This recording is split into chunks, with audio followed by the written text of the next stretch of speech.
ನಮಸ್ಕಾರ. ಶಿವಮೊಗ್ಗ ಜಿಲ್ಲೆ ಸಾಗರ ತಾಲೂಕು ಕರೂರು ಹೋಬಳಿ ಅಲ್ಲ, ಕರೂರು ಹೋಬಳಿ ಚನಗೊಂಡ ಪಂಚಾಯಿತಿಯ ಎಡಮನೆ ಗ್ರಾಮಕ್ಕೆ ಕರ್ನಾಟಕ ರಾಜ್ಯ ರೈತ ಸಂಘ ಶಿವಮೊಗ್ಗ ಜಿಲ್ಲೆ ರಾಜ್ಯಾಧ್ಯಕ್ಷರಾಗಿರ್ತಕ್ಕಂಥ ಚುನಪ್ಪ ಪೂಜಾರಿ ಹಾಗೂ ರಾಜ್ಯ ಗೌರವಾಧ್ಯಕ್ಷರಾಗಿರ್ತಕ್ಕಂಥ ಶಶಿಕಾಂತ್ ಪಡಸಲಗಿ ಅವರ ಮಾರ್ಗದರ್ಶನದಂತೆ ಇವತ್ತು ಈ ಎಡಮನೆ ಗ್ರಾಮಕ್ಕೆ ವಾಸ್ತವ್ಯಕ್ಕೆ ಬಂದಿದ್ದೇವೆ. ಅನೇಕ ಪದಾಧಿಕಾರಿಗಳು ಸದಸ್ಯರು ಒಳಗೊಂಡಂತೆ ನಮ್ಮ ತಾಲೂಕು ಅಧ್ಯಕ್ಷರು ರಾಮಚಂದ್ರಪ್ಪ ಹಾಗೂ ನಮ್ಮ ಚಂದ್ರ ಪೂಜಾರರು ಹಾಗೂ ನಮ್ಮ ಎಲ್ಲ ಮುಖಂಡರುಗಳು ಸೇರಿ ಇವತ್ತು ಬಂದಿದ್ದೇವೆ. ಕನಿಷ್ಠ ಈಗ 7:15 ನಾವು ಇಲ್ಲಿಗೆ ರೀಚ್ ಆದ್ವಿ. ಬಹಳ ದುರ್ಗಮ ದಾರಿಯಲ್ಲಿ ಸುಮಾರು ಒಂದು 15-16 ಕುಟುಂಬಗಳು ಈ ಭಾಗದಲ್ಲಿ ಕೃಷಿ ಮಾಡ್ಕೊಂಡು ಸುಮಾರು 6ರಿಂದ 7 ದಶಕಗಳಿಂದ ಇಲ್ಲೇ ಇದ್ದಾರೆ ಅಂತ ಹೇಳಿ ಮಾಹಿತಿ ಸಿಕ್ತು. ಸರ್ ನಮಸ್ಕಾರ, ನಿಮ್ಮ ಹೆಸರು? ಈರಾನಾಯ್ಕ. ಎಷ್ಟು ವರ್ಷದಿಂದ ಇದ್ದೀರಿ ಸರ್ ಇಲ್ಲಿ ನೀವು? 58ರಲ್ಲಿ 60 ದಶಕದಲ್ಲಿ. Okay okay. ಅಲ್ಲಿಂದ ಇಲ್ಲಿಗೆ ಒಂದು 65-70 ವರ್ಷ ಬಂತು. ಈಗೇನ್ ಸಮಸ್ಯೆ ಆಗಿದೆ? ಈಗ ಅರಣ್ಯ ನಮಗ್ ಗೊತ್ತಿರ್ಬೇಕಿದ್ರೆ 80-82ರಲ್ಲಿ ಅರಣ್ಯಕ್ಕೆ ಹೋಗಿದೆ ಅಂತ ಹೇಳ್ತಿದ್ರು. ನಾವು ಅವಾಗೆಲ್ಲ ಸಣ್ಣವರಾಗಿತ್ತು. ನಾನು ಹುಟ್ಟಿದ್ದು 79 ನನ್ನ ಜನನಾಗಿರೋದು. 94ರಿಂದ ನಾವು ಶಾಲೆ ಬಿಟ್ಟು ಒಂದು 12-13 ವರ್ಷ ಹುಡುಗರು. ಅವಾಗ ಇದು ಅರಣ್ಯಕ್ಕೆ ಹೋಗುತ್ತೆ, ನಿಮ್ಗೆ ಜಾಗ ಭೂಮಿ ಇಲ್ಲ, ಇದರಲ್ಲಿ ನೀವು ಸಾగు ಮಾಡಕ್ಕೂ ಬರಲ್ಲ, ಏನು ಬರಲ್ಲ, ನಿಮ್ಗೆ ವಾಸ ಆಗ್ಲಿಕ್ಕೆ ನೀವು ತೆರು ಆಗ್ಬೇಕು ಅಂತ ಹೇಳಿ ಎಲ್ಲ ನೋಟಿಸ್ ಕೊಡ್ತಿದ್ರು 94ರಲ್ಲಿ. 95ರಲ್ಲೆಲ್ಲ. ಆಮೇಲೆ 2007-8ರಲ್ಲೆಲ್ಲ ಅಷ್ಟೇ. ನಂತರ ನೋಟಿಸ್ ಕೊಟ್ಟ ಮೇಲೆ ಅಷ್ಟೆಲ್ಲ ಒಂದು ಪ್ರೆಜರ್ ಮೇಲೆ ಪ್ರೆಜರ್ ಇರ್ತಿಲ್ಲ. 12-13ರಿಂದ ಶುರು ಮಾಡಿದ್ರು. ಹೌದು. ಇವಾಗ ಮೂರರಲ್ಲಿ ನಮ್ಗೆ ಗೊತ್ತಿತ್ತು, ಚೆನ್ನಾಗಿ ಗೊತ್ತಿರೋದಲ್ಲ, ಅವಾಗ ಟ್ರೆಂಚ್ ಮಾಡಿದ್ರು ಸಣ್ಣ. ಹೌದು. ಅದಾದ್ಮೇಲೆ ನಿಮ್ಗೆ ಇದ್ರ ಒಳಗಡೆ ಹೊರಗೆ ಹೋಗಕ್ ಆಗಲ್ಲ, ಅವಕಾಶ ಇಲ್ಲ. ಯಾವ್ದೇ ಕಾರಣಕ್ಕೂ ನೀವು ಹೊರಗೆ ಹೋಗ್ಬಾರ್ದು. ಕಟ್ಟಿಗೆ ಅಥವಾ ಸೊಪ್ಪು ಏನೇ ಆಗ್ಲಿ, ಗೋವು ಸಹ ಬಿಟ್ಟು ಹೋಗಂಗಿಲ್ಲ ನೀವು ಹೊರಗೆ. ಆಚೆ ನಮ್ ಜಾಗ ಅಂತ ಆತರ ಒಂದು ಬರಸ್ಕೊಟ್ರು. ನಿಮ್ಗೆ ಉಳಿಯಕ್ ತೊಂದ್ರೆ ಇಲ್ಲ ಅಂತ ಆತರ ನಮ್ಸಿದ್ರು. ನಿಮ್ಗೆ ಯಾವ್ದಾದ್ರು ಕಾಲಕ್ಕೆ ನಿಮ್ಗೆ ಆದ್ರೂ ಆತು, ಇಲ್ಲ ಆದ್ರೆ ಆಗಿದ್ರೆ ಹಿಂಗೆ ಇರತ್ತೆ, ನಮ್ಮಿಂದ ಆತಂಕ ನಿಮ್ಗೆ ಬರಲ್ಲ ಅಂತ ಹೇಳಿದ್ರು ಅರಣ್ಯ ಇಲಾಖೆಯವರು. ಹೌದು. ಆಮೇಲೆ 12-13ರಲ್ಲೆಲ್ಲ ಒಂದು ಅರ್ಜಿ ಸಮಿತಿ ರಚನೆ ಆಗಿತ್ತು. ಆತರ ಆಗಿದೆ ಅಂತ ಹೇಳಿ ಅರ್ಜಿ ಎಲ್ಲ ಸ್ವೀಕಾರ ಮಾಡಿದ್ರು ನಮ್ದೆಲ್ಲ. ಅವರು ಸರ್ವೆ ಸಹ ಮಾಡಿದ್ರು, ಅರಣ್ಯ ಇಲಾಖೆಯವರು ಮತ್ತು ಕಂದಾಯ ಇಲಾಖೆ, ಈ ಜಂಟಿ ಅರಣ್ಯದವರೆಲ್ಲ ಅವರದವರೆಲ್ಲ ಬಂದು ಸರ್ವೆ ಮಾಡಿದ್ರು. ಸರ್ವೆ ಮಾಡಿದ್ಮೇಲೆ ನಮ್ಗೆ ಮತ್ತೊಂದು ಭರವಸೆ ಆಯ್ತು, ಯಾಕಂದ್ರೆ ಇನ್ಮೇಲೆ ನಮ್ಗೆ ಭೂಮಿ ಒಂದು ಇದು ಶಾಶ್ವತ ಆಗಿರುತ್ತೆ ಅಂತ ಹೇಳಿ ಫುಲ್ ನಮ್ಕೊಂಡಿದ್ದು. 17-18ರಲ್ಲೆಲ್ಲ ಈ ದೊಡ್ಡ ಟ್ರೆಂಚ್ ಹೊಡೆದಾರೆ. ಇಲ್ಲಿ ನಮ್ಮಲ್ಲಿಗೆ ದೊಡ್ಡದೊಂದು ಟ್ರೆಂಚ್ ಇದೆ, ಅದೊಂದು 10 ಅಡಿ ಆಳದಲ್ಲಿ ಹೊಡೆದಾರೆ. 10 ಅಡಿ ಅಗ್ಗ 10 ಅಡಿ ಆಳ ಹೊಡೆದಾರೆ. ಈಗ ಇಲ್ಲಿ ಪಾಸದಲ್ಲಿ ಗೇಟ್ ಅಲ್ಲಿ ಅಕ್ಕಪಕ್ಕ ಕಾಣ್ತಿದ್ದ ಅಂತ ಒಂದು ಇದು ಹೊಡೆದಾರೆ. ಅದಾದ್ಮೇಲೆ ಈಗ ಅವಾಗ ಹಾಕಿದ ಅರ್ಜಿ ಇತ್ತಲ್ಲ, ಅವು 19-20ರಲ್ಲಿ ಏನಪ್ಪ ವಾಪಸ್ ಬಂದವು. ನೀವು ಆ ಹಳೆ ಕಾಲದ ದಾಖಲೆಗಳಿಗಿಂತ ಇನ್ನೂ ಕೆಳಗಿನ ದಾಖಲೆ ಕೊಡಿ, ಕೋರ್ಟಿಗೆ ಹಾಕಿ ಅಂತ ಹೇಳಿ. ನಮ್ಮಲ್ಲಿ ಏನು ಜನ ಎಲ್ಲ ಈಗ ಅಷ್ಟೆಲ್ಲ ಒಂದು ಹೊರಗೆ ಹೋದ್ರೆ ಎಲ್ಲಿ ಏನಾಗತ್ತೆ ಅನ್ನೋದೊಂದು ತಿಳುವಳಿಕೆ ಇಲ್ಲದಿರೋದ್ರಿಂದ ಅವ್ರು ಇನ್ನೂ ಹಳೆ ಕಾಲದ ದಾಖಲೆ ನಾವ್ ಎಲ್ಲಿಂದ ತರಕ್ ಹೋಗ್ಬೇಕು. ನಮ್ಮ ಮುತ್ತಾತರಿಲ್ಲ, ಅಜ್ಜರು ಇದ್ದಾರೆ. ನಮ್ಮ ಅಜ್ಜಿ ಇತ್ತು, ಅಜ್ಜಿ 105 ವರ್ಷದಲ್ಲಿ ಅವಧಿ ಬದುಕಿತ್ತು. ನಮ್ಮ ಅಪ್ಪನ ತಾಯಿ ಅದು 2001ರಲ್ಲಿ ತೀರೋತು. ಅದ್ರ ದಾಖಲೆ ಎಲ್ಲ ಕೊಟ್ಟದ್ದಾಯ್ತು. ಅದು ಹೇಳಿಕೆ ತಗೊಂಡು ಮಾಡಿದ್ರು ಅವರು. ಅಂದ್ರೆ ಹಳೆ ಕಾಲದ ಅಜ್ಜಿ ಅಲ್ಲ, ಅದಕ್ಕೆ ಅವಾಗ ಒಂದು ಯಾವಾಗ 13ರಲ್ಲಿ ಒಂದು 90 ವರ್ಷ ದಾಟಿತ್ತು.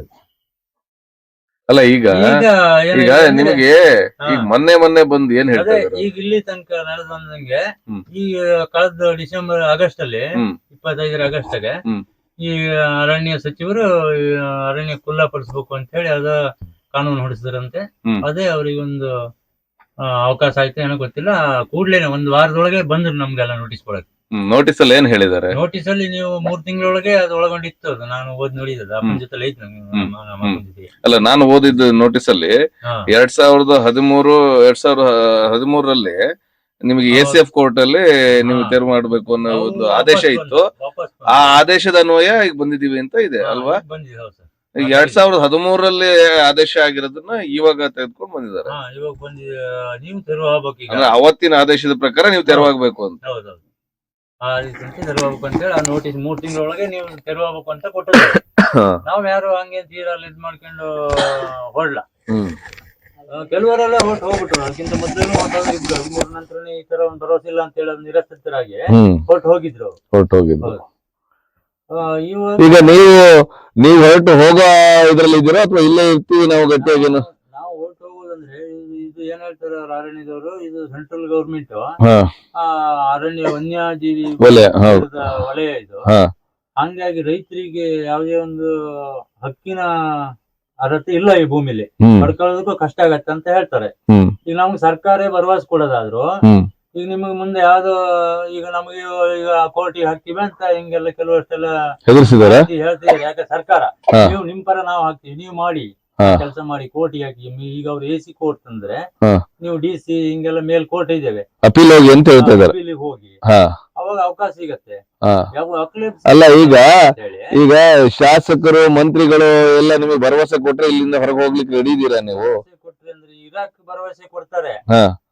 ಮತ್ತೊಂದ್ ಕಾಲಕ್ಕೆ ಈಗ ಮೊದ್ಲಿಂದ ಬಂದ ಭರವಸೆಯಲ್ಲಿ ನಾವು ಈಗ ಆತಂಕ ಪಡ್ತೀವಲ್ಲ. ಇನ್ನೊಂದು ಅಲ್ಲ, ನೀವು ಇಲ್ಲಿಂದ ಬಿಟ್ಟು ಹೋಗಿ ಬೇರೆ ವ್ಯವಸ್ಥೆ ಮಾಡ್ಕೊಡ್ತೀವಿ ಅಂತ ಏನಾದ್ರು ಶಾಸಕರುಗಳೆಲ್ಲ ಹೇಳಿದ್ರೆ ನೀವು ಹೋಗ್ತೀರಾ ಅಂತ? ಅದು ಮಾಡ್ತೀವಿ ನಾವು. ಹೋಗ್ತೀರಿ? ನಿಮ್ಗೆ ಅವ್ರ ಮೇಲೆ ಭರವಸೆ ಇದೆಯಾ? ಭರವಸೆ ಅಂದ್ರೆ ಅಲ್ಲ, ಈಗ ನಾನು ಹೇಳ್ತಾ ಇರೋದು, ಈಗ ಮುಳುಗಡೆ ಬಂದ್ರಲ್ಲ, ಅವ್ರಿಗೆ 60-70 ವರ್ಷ ಆದ್ರೂ ಆ ಕಡೆ ಎಲ್ಲ ಇದ್ದವ್ರಿಗೆ ಅವ್ರಿಗೆ ಈಗ ಭೂಮಿ ಹಕ್ಕು ಸಿಕ್ಕಿಲ್ಲ. ಇವತ್ತು ನೀವು ಆಚೆ ಹೋದವರಿಗೆ ಹೊರಗಡೆ ಭೂಮಿ ಹಕ್ಕು ಕೊಡಿಸ್ತಾರೆ ಅನ್ನೋ ನಂಬಿಕೆ ಇದೆಯಾ?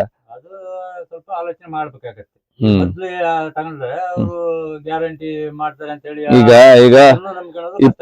ಈಗ ಲಕ್ಷಾಂತರ ಕುಟುಂಬಗಳಾಗಿದ್ದಾವೆ ಮುಳುಗಡೆಗೆ. ಅಂದ್ರೆ ಲಿಂಗನಮಕ್ಕಿ ಜಲಾಶಯಕ್ಕೆ ಭೂಮಿ ಬಿಟ್ಕೊಟ್ಟವ್ರು, ಅವರಿಗೆ ಇನ್ನೂ ಭೂಮಿ ಕೊಟ್ಟಿಲ್ಲ ಅಂದ್ರೆ ಗೊತ್ತಾಯ್ತಲ್ಲ ನಿಮಗೆ. ಈಗ ಅವ್ರಿಗಾದ ಮೋಸ ನಿಮ್ಗೆ ಆಗಲ್ಲ ಅಥವಾ ಆಗತ್ತೆ ಅನ್ನೋದು ಏನಾದ್ರು ಇದೆಯಾ ಅಂತ ಅವ್ರಿಗೆ? ಆಗ್ಬಾರ್ದು.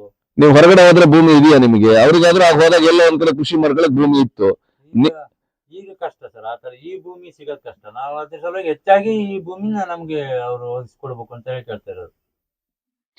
ಈ ಭೂಮಿಲಿ ಅವಕಾಶ ಮಾಡಿ ನೀವು ನಾಳೆಗೆ ನಮಗೊಂದು ನಮ್ದೇ ಹಕ್ಕು ಅನ್ನೋದೊಂದರು ಈಗ ಎಲ್ಲ ಒಪ್ಪಂದ ಆಗಿ ಅದರಲ್ಲಿ ಈಗ ಯಾವ್ದು ಅರಣ್ಯಕ್ಕೂ ಸರ್ಕಾರಕ್ಕೂ ಇದನ್ನ ಉಳಿಸಿಕೊಡ್ಬೇಕು ಅನ್ನೋದೊಂದು ಅವ್ರು ನಮ್ಗ ಒಂದು ದೊಡ್ಡ ಇದನ್ನ ಮಾಡ್ಕೊಳ್ಳೋದು ನಮ್ಮ ಆಸೆ.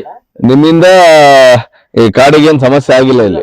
ನಾವು ನೋಡ್ತಾ ಬಂದಂಗೆ ಒಂದು ಸಣ್ಣ ಗಿಡಕ್ಕೂ ಸಮಸ್ಯೆ ಆಗಿಲ್ಲ.